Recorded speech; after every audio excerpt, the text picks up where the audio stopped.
नमस्कार मित्रांनो, आपल्या यूट्यूब चॅनलवरती तुम्हा सर्वांचं पुन्हा एकदा स्वागत. नाशिकमधील कथित भोंदूबाबा अशोक खरात यांच्या विरोधातील महिला लैंगिक अत्याचार प्रकरणात आता तपास आणि न्यायालयीन प्रक्रियेला नवे वळण मिळण्याची शक्यता निर्माण झाली आहे.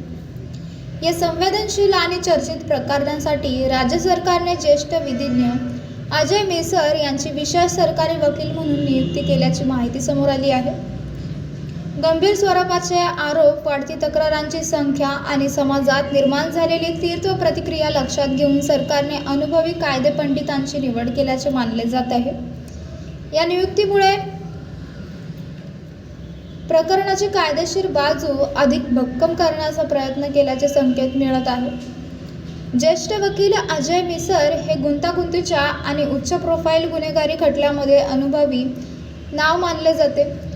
त्यांनी अनेक महत्त्वाच्या प्रकरणांमध्ये सरकारी वकील म्हणून प्रभावी कामगिरी बजावली आहे.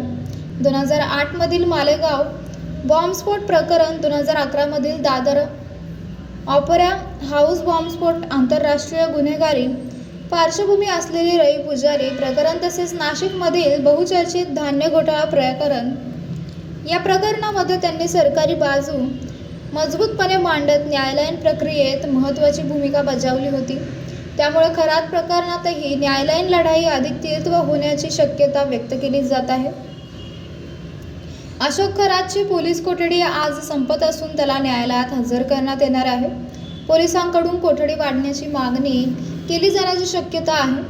तपासासाठी आणखी वेळ आवश्यक असल्याचे कारण पुढे केले जात आहे. तर मित्रांनो, आपल्याला काय वाटते? आपली प्रतिक्रिया आम्हाला कमेंट बॉक्सच्या माध्यमातून नक्कीच कळवा.